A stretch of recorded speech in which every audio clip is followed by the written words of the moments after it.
സാറേ, രാജ്യസഭയിൽ ജോൺ ബ്രിട്ടാസും സുരേഷ് ഗോപിയും തമ്മിൽ ചില വാഗ്വാദങ്ങളൊക്കെ നമ്മൾ കണ്ടിരുന്നു. ഈ വാഗ്വാദങ്ങൾക്കിടയിൽ ജോൺ ബ്രിട്ടാസ് അങ്ങോട്ടേക്ക് നോക്കി അതാ അവിടെ ഒരു മുന്നേ ഇരിക്കുന്നു എന്ന് പറഞ്ഞു. എന്തായിരിക്കും ഉദ്ദേശിച്ചത്? ഉദ്ദേശം എന്താണെന്ന് വെച്ച് കഴിഞ്ഞാൽ, ബ്രിട്ടാസും ഈ മാർക്സിസ്റ്റുകളും ഇസ്ലാമിസ്റ്റുകളും ഒരു പൊതുബോധം ഉണ്ടാക്കാനുള്ള ശ്രമം സോഷ്യൽ മീഡിയയിൽ കാണാം. എമ്പുരാൻ എന്ന് പറഞ്ഞ സിനിമയിലെ കഥാപാത്രമാണ് മുന്ന. ആദ്യ ഭാഗത്തൊരു ഹിന്ദു സ്ത്രീയെ കാണിക്കുന്നുണ്ട്, മൗസി എന്ന് പറഞ്ഞ്, എല്ലാവരെയും സഹായിക്കുന്ന, എല്ലാവരോടും സഹോദര്യം പുലർത്തുന്ന ആമിർ ഖാന്റെ സഹോദരിയാണ് ആ കഥാപാത്രത്തിനെ അവതരിപ്പിച്ചിരിക്കുന്നത്. അപ്പോൾ ഈ ഇതിൽ മുന്ന എന്ന് പറയുന്ന ആളൊരു ഹിന്ദു ഈ പ്രതിനിധിയാണ് മുന്ന. പക്ഷെ അയാള് മറ്റേ മുസ്ലിങ്ങളുടെ കൂടെ നടക്കുന്നു, ഇവരുടെയും കൂടെ നടക്കുന്നു എന്നൊക്കെ പറഞ്ഞ് കാണിച്ചിട്ട് അവസാനം ഇവരെ ഒറ്റിക്കൊടുക്കും, മറ്റേവരെയും കൂടെ നടക്കുന്നവരെയൊക്കെ ഒറ്റും. ഇപ്പോൾ നമ്മുടെ കൂടെ മുസ്ലിങ്ങളുടെ കൂടെ അവരുടെ ആളാണെന്നും പറഞ്ഞ് കൂടെ നടന്നിട്ട് പിന്നെ ഒറ്റുക, അങ്ങനെയൊക്കെ ആളുണ്ടല്ലോ. ഹിന്ദുക്കളുടെ കൂടെ നടന്നിട്ട് ഒറ്റുക, ഒരു ഒറ്റുകാരൻ എന്ന് പറഞ്ഞാൽ ക്യാരക്ടർ ഇല്ലാത്ത ഒരാൾ എന്നുള്ള നിലയ്ക്ക് ആണ് ഈ മുന്നേ ഇതിൻ്റെ അകത്ത് അവതരിപ്പിക്കുന്നത് സിനിമയിൽ.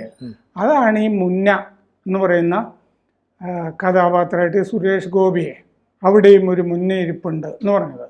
എന്നിട്ടിപ്പോൾ സോഷ്യൽ മീഡിയയിൽ ഈ ബ്രിട്ടാസ് പറയുന്നതിന് മുമ്പും മുന്ന എന്ന് പറഞ്ഞിട്ട് ചില ഇസ്ലാമിസ്റ്റുകൾ മാർക്സിസ്റ്റുകളൊക്കെ ഇട്ടിരുന്നു. അത് ഈ ബ്രിട്ടാസ് എടുത്ത് പിന്നെയും വരുന്നുണ്ട്. പക്ഷേ നമ്മൾ ചരിത്രത്തിൽ ഈ മുന്ന കഥാപാത്രം ഉണ്ടല്ലോ, ഒറ്റുകാരൻ, അത് മുമ്പും പലയിടത്തും കണ്ടിട്ടുണ്ട് നമ്മൾ. ഞാൻ മറ്റേ വാര്യൻ കുന്നൻ്റെ കശാപ്പുശാല എന്ന് പറഞ്ഞിട്ടൊരു പുസ്തകവും മലബാർ ജിഹാദ് എന്ന് പറഞ്ഞൊരു പുസ്തകവും മാപ്പിളകളെ പറ്റി എഴുതിയിട്ടുണ്ട്. ആ കാലത്ത് ഈ പല ഹിന്ദു വീടുകളിലും ഈ മുസ്ലിങ്ങളെ ബാല്യക്കാരായിട്ടും പ്രത്യേകിച്ച് കാവൽക്കാരും ഒക്കെ ആയിട്ട് കോട്ടക്കൽ, നിലമ്പൂർ ഇങ്ങനത്തെ കോവിലകങ്ങളിലുമൊക്കെ ഈ മുസ്ലിങ്ങളെയാണ് കാവൽക്കാരായിട്ടും ഭൃത്യരായിട്ടും സഹായികളും ഒക്കെ ആയിട്ട് വെച്ചിരുന്നത്. കാരണം ഏറനാട്ടിലുമൊക്കെ ഉള്ള മുസ്ലിങ്ങൾ പൊതുവെ ദരിദ്രരായിരുന്നു. കാരണം ഈ തുറമുഖം, കോഴിക്കോട്ടെ തുറമുഖത്ത് മുസ്ലിങ്ങളുടെ കച്ചവടം പോയിട്ട് അവര് വീണ്ടും കൃഷിപ്പണിയിലേക്ക് ഏറനാട്ടിലേക്ക് മടങ്ങി പോവുകയാണ് ചെയ്തത്. അവിടെ വലിയ ഭൂവിസ്തൃതിയൊക്കെ ഉണ്ടായിരുന്നല്ലോ. അതെ, അവിടെ പോയി പിന്നെ അപ്പൊ അവര് മറ്റേ ഹിന്ദു ജന്മിമാരുടെയൊക്കെ സഹായികളും വേലക്കാരുമായിട്ടൊക്കെ ജീവിതം പോക്കിക്കൊണ്ടിരിക്കുകയായിരുന്നു. ഇത് RH ഹിച്ചോക്ക് എഴുതിയ മാപ്പിളലകളുടെ ഔദ്യോഗിക ചരിത്രത്തിലും കാണും. അപ്പൊ അങ്ങനെ ഈ പോയ ആളുകളെയൊക്കെ വൃത്തിയാക്കി വെച്ചു. ഏറ്റവും പ്രധാനപ്പെട്ട ഒരു ഉദാഹരണമാണ് പൂക്കോട്ടൂർ കോവിലകം. നിലമ്പൂർ കോവിലകത്തെ 6-ാം തിരുമുൽപ്പാടാണ് ഈ പൂക്കോട്ടൂർ കോവിലകത്ത് താമസിച്ചിരുന്നത്. ഈ പൂക്കോട്ടൂർ കോവിലകത്തിൻ്റെ ഈ കൃഷിപ്പണിയിലുമൊക്കെ ഭൃത്യനായിരുന്ന കുഞ്ഞു അഹമ്മദ് എന്ന് പറഞ്ഞ ഒരാൾ എന്ത് ചെയ്തെന്ന് വെച്ച് കഴിഞ്ഞാൽ, അയാൾ പൂക്കോട്ടൂർ ഈ പ്രാദേശിക ഖിലാഫത്ത് സെക്രട്ടറിയായി. ഈ തിരുമുൽപ്പാടിൻ്റെ തിരുമുൽപ്പാടിൻ്റെ ഭൃത്യനായ ഒരാൾ ഖിലാഫത്ത് സെക്രട്ടറിയായി. സെക്രട്ടറി ആയി കഴിഞ്ഞ് ഈ ഇവിടെ കോവിലകത്ത് നിന്ന്, പൂക്കോട്ടൂർ കോവിലകത്ത് നിന്ന് ഒരു തോക്ക് കളവ് പോയിരുന്നു.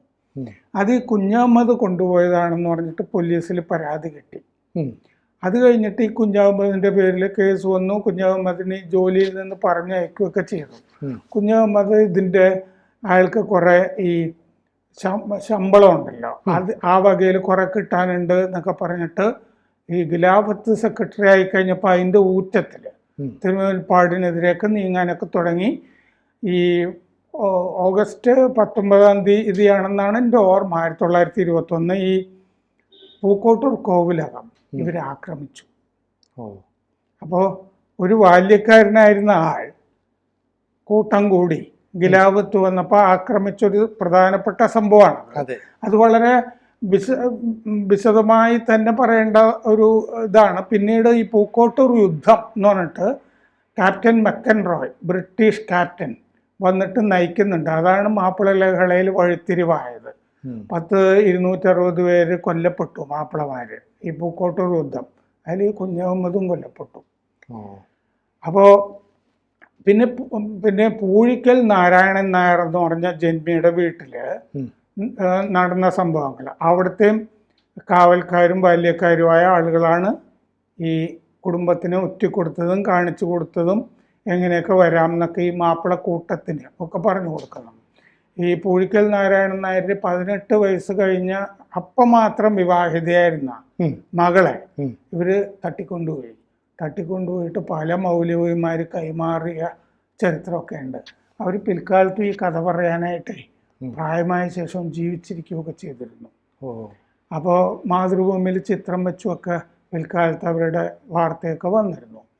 ഇങ്ങനെ പിന്നെ മുസ്ലിം ലീഗുമായി ബന്ധപ്പെട്ടൊരു വലിയ കുടുംബം ഒരു സ്ഥലത്ത് കാവൽ നിന്നതും ഒക്കെ കഥകളും ഒക്കെ ഉണ്ട്. പല കാവൽക്കാരും അയൽക്കാരായിരുന്നവരും സുഹൃത്തുക്കളും ഒക്കെ ഇങ്ങനെ ഈ മാപ്പിളക്കൂട്ടത്തിന് ആ കാലത്ത് ഹിന്ദുക്കളെ ഒറ്റിക്കൊടുത്ത ധാരാളം കഥകളുണ്ട് മാപ്പിള ലാലയുടെ ഭാഗമായിട്ട്.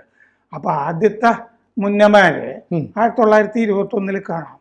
പിന്നെ നമുക്ക് ഒറ്റുകാരെ പിന്നെ മുന്നേ തപ്പണം എന്നുണ്ടെങ്കിൽ നമുക്ക് 1946 1946 ഓഗസ്റ്റ് 16 മുതൽ 20 വരെ ഈ മുഹമ്മദ് അലി ജിന്ന പ്രത്യക്ഷ സമരദിനം പ്രഖ്യാപിച്ചപ്പോൾ പാകിസ്ഥാൻ ആവശ്യപ്പെട്ടുകൊണ്ട് പ്രത്യക്ഷ സമരദിനം പ്രഖ്യാപിച്ചു കഴിഞ്ഞപ്പോൾ ഷഹീദ് സുഹ്രവർദി മുസ്ലിം ലീഗിൻ്റെ അങ്ങേരായിരുന്നു മുഖ്യമന്ത്രി പശ്ചിമ ബംഗാളിൽ. അങ്ങേരുടെ നേതൃത്വത്തിൽ ഭരണകൂട ഭീകരത, അതാണ് ഇന്ത്യയിലെ ആദ്യത്തെ ഭരണകൂട ഭീകരത. ഗുജറാത്തിൽ നടന്ന ഒന്നും അതിൻ്റെ മുമ്പിലൊന്നുമല്ല. 10,000-ഓളം ഹിന്ദുക്കളുടെ കൂട്ടക്കൊല അവിടെ നടന്നു. ആ സമയത്ത് ഗോപാൽ മുഖർജി എന്ന് പറഞ്ഞ് അത്യാവശ്യം ഈ ഗാങ്സ്റ്റർ ഒക്കെ ആയിരുന്ന ഒരാൾ, അയാളാണ്. അന്ന് വലിയ ഹിന്ദു സംഘടനകളൊന്നുമില്ല അവിടെ. ഹിന്ദുക്കളെയൊക്കെ യോജിപ്പിച്ച് ഒരു പ്രതിരോധം തീർത്തത് അങ്ങേരാണ്. ആ പ്രതിരോധം വഴിയാണ് ഈ പശ്ചിമ ബംഗാളും കൽക്കട്ടയും ഒക്കെ പാകിസ്ഥാൻ്റെ ഭാഗമല്ലാതെ പോയത്. ഈ പ്രതിരോധം കാരണം ഹിന്ദുക്കളും പ്രതിരോധിക്കുന്നു എന്നുള്ളതല്ല, അത് ഹിന്ദുക്കൾ എപ്പോഴും സഹിഷ്ണുതയും കാണിച്ചിരിക്കുമൊന്നുമല്ല എന്നുള്ളത് ഈ കൽക്കട്ട സംഭവത്തിൽ നിന്ന് തന്നെ വ്യക്തമാണ്. ഷഹീദ് സുഹ്രവർദി അന്ന് ബ്രിട്ടീഷ് പോലീസാണ് അവിടെയുള്ളത്. ബ്രിട്ടീഷ് പോലീസ് ആസ്ഥാനത്ത് പോയി തന്നെ ഇത് നയിച്ചിരുന്നു. മാത്രമല്ല ഈ മുസ്ലിങ്ങൾ ആയുധമെടുത്താൽ ഞാൻ തടയില്ല എന്നൊരു വാക്കും കൊടുത്തിരുന്നു. ഇതൊക്കെ നമ്മുടെ ചരിത്രത്തിൻ്റെ ഭാഗമായിട്ടുള്ളതാണ്. അത് കഴിഞ്ഞ് പിന്നെ നമ്മൾ നോക്കുകയാണെങ്കിൽ അപ്പോൾ ആ കാലത്തും ഹിന്ദുക്കളെ ധാരാളം പേരെ അവിടുത്തെ മുന്നന്മാർ ഒറ്റിയിട്ടുണ്ട്.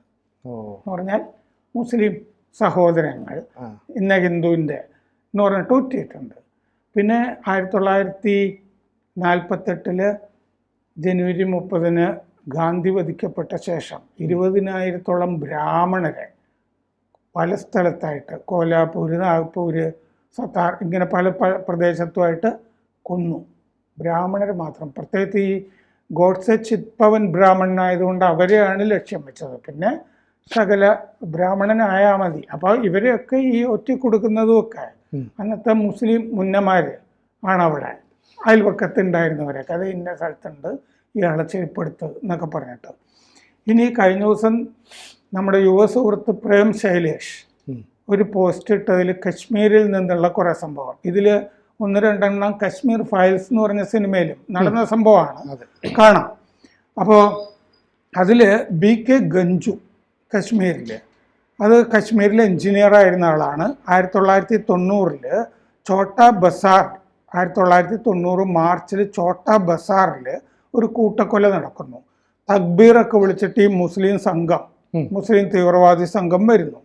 അപ്പോൾ ഇയാൾ ഇത് കശ്മീർ ഫയൽസിൽ കാണാം. വീട്ടിലെ അരി നിറച്ച കണ്ടെയ്നർ ഉണ്ടല്ലോ, വലിയ പാത്രം, അതിൻ്റെ ഉള്ളിൽ കയറി ഒളിച്ചിരുന്നു ഈ മുസ്ലിം കൂട്ടത്തിൽ നിന്ന് രക്ഷപ്പെടാൻ വേണ്ടിയിട്ട്.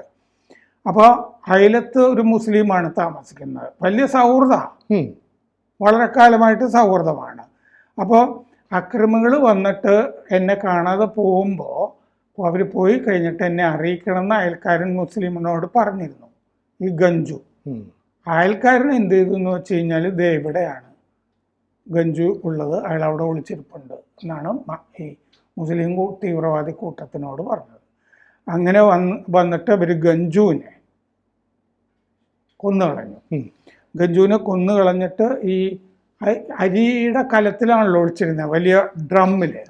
അതിൻ്റെ അകത്ത് ചോര വീണു ഈ കഴുത്ത് വെട്ടുമ്പോൾ. ഈ ചോര വീണ അരി ഗഞ്ജുവിൻ്റെ ഭാര്യയെ കൊണ്ട് ഈ മുസ്ലിം തീവ്രവാദി കൂട്ടം തീറ്റിച്ചു. ഇത് കാശ്മീർ ഫയൽസിലൊക്കെ ആ സിനിമയിലൊക്കെ ഇത് ആ രംഗം കാണിക്കുന്നുണ്ട്. അപ്പോൾ അയൽക്കാരൻ അപ്പം മുന്ന ആരാണ് എന്ന് മറ്റേ ബ്രിട്ടാസിനെ പോലുള്ള ആളുകൾ അന്വേഷിക്കേണ്ടതാണ്. പിന്നെ മോൺഗോമറി ബസാറിൽ ചായക്കടക്കാരൻ നിരഞ്ജൻ സിംഗിൻ്റെ ഒരു ചരിത്രം ഉണ്ട്. 15 വർഷം ഒരു ചെറുപ്പക്കാരന് ചായ കൊടുക്കുന്നുണ്ട്. വലിയ സൗഹൃദമായി ഇവർ തമ്മിൽ. ഒരു മുസ്ലിം യുവാവിന്, നിരഞ്ജൻ സിംഗ്, ചെറുപ്പക്കാരനായ ഒരു തുകൽ പണിക്കാരനാണ് അയാൾ ആ ഓഗസ്റ്റിൽ കടയിൽ ഈ മുസ്ലിം മറ്റേ കലാപം വന്നു കഴിഞ്ഞപ്പോൾ, ഹിന്ദുക്കളുടെക്കെതിരെ പണ്ഡിറ്റുകൾക്കെതിരെയൊക്കെ കലാപം വന്നു കഴിഞ്ഞപ്പോൾ അയാൾ ഒരു ദിവസം വലിയ ഊറ്റത്തിൽ ഈ തുകൽ പണിക്കാരൻ ഈ കടയിൽ കയറിയിരുന്നു വലിയ അധികാരഭാവത്തിൽ. എന്നിട്ട് ഈ വരുന്ന മുസ്ലിം കൂട്ടത്തിനോട് കൊല്ലവനെ എന്ന് പറഞ്ഞു. അത് 15 കൊല്ലം ചായ കുടിച്ചിരുന്നതാണ്, കൊല്ലവനെ എന്ന് പറഞ്ഞു. എന്നിട്ട് ഈ വന്ന കൂട്ടം വലത് കാലിൽ ഛേദിച്ചു വാളുകൊണ്ട് ഈ നിരഞ്ജൻ സിംഗിൻ്റെ. 90 വയസ്സ് കഴിഞ്ഞ ഈ നിരഞ്ജൻ സിംഗിൻ്റെ അച്ഛനെ, മകനെ ഒക്കെ ഇവർ വെട്ടി. എന്നിട്ട് ഈ 18 വയസ്സുള്ള ഈ നിരഞ്ജൻ സിംഗിൻ്റെ മകളെ തോളത്തിട്ട് ഈ തുകൽ വ്യാപാരിയിലെ ചെറുപ്പക്കാരൻ അയാൾ കൊണ്ടുപോയി, റാഞ്ചി കൊണ്ടുപോയി മകളെ. പിന്നെ ദൂരദർശൻ ഡയറക്ടർ അന്ന് കാശ്മീരിലെ ലാസ കൗർ, അദ്ദേഹത്തിന് കാവലൊക്കെ ഉണ്ടായിരുന്നു വീടിന്, സുരക്ഷ. ദൂരദർശൻ ഡയറക്ടറാണല്ലോ. ബെമീനയിലെ ഈ ദിവ്യാംഗനായ ഈ അച്ഛന് അംഗവൈകല്യം ഉണ്ടായിരുന്നു. ആ അച്ഛനെ കണ്ടു മടങ്ങുമ്പോൾ അദ്ദേഹത്തിനെ ഇവരെ ആക്രമിച്ചു, മുസ്ലിം സംഘം. ഇദ്ദേഹത്തിൻ്റെ തന്നെ ദൂരദർശനിലെ സഹപ്രവർത്തകനാണ് ഇദ്ദേഹം എവിടെ പോയിരിക്കുന്നു, എങ്ങനെ ഏത് സമയത്ത് വരുന്നൊക്കെയുള്ള വിവരം ചോർത്തി കൊടുത്തത്. അപ്പോൾ ആരാണ് മുന്ന?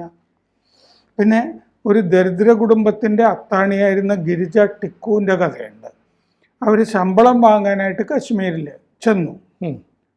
കലാപം കാരണം പലപ്പോഴും പോകുന്നില്ല, പക്ഷെ 1-ാം തീയതിയൊക്കെ ആയപ്പോൾ ശമ്പളം വാങ്ങാൻ പോയി. അവർ 4 അക്രമികൾ റാഞ്ചിക്കൊണ്ടുപോയി ഗിരിജയെ. എന്നിട്ട് കണ്ണ് കെട്ടിയിട്ട് കാറിലിട്ട് ബലാത്സംഗം ചെയ്തു. അപ്പോൾ ഈ ബലാത്സംഗം ചെയ്യുന്നവരുടെ കൂട്ടത്തിൽ ഒരു ശബ്ദം ഗിരിജ തിരിച്ചറിഞ്ഞു. അതാരാന്നറിയോ? ആ ശബ്ദം കേട്ട ആളോട് തിരിഞ്ഞിട്ട് ഗിരിജ ചോദിച്ചു, അസീസ് ചേത്തെ ചുഖ എന്ന് പറഞ്ഞു. അസീസെ, ഇത് നീയോ എന്ന് ചോദിച്ചു. കോളേജിൽ സഹപാഠിയായിരുന്ന ആളാണ്, ഗിരിജയുടെ സഹപാഠിയായിരുന്ന ആളാണ് അസീസ്. ഒരു തടി ഫാക്ടറിയിൽ കൊണ്ടുപോയി ഈ ഗിരിജയെ.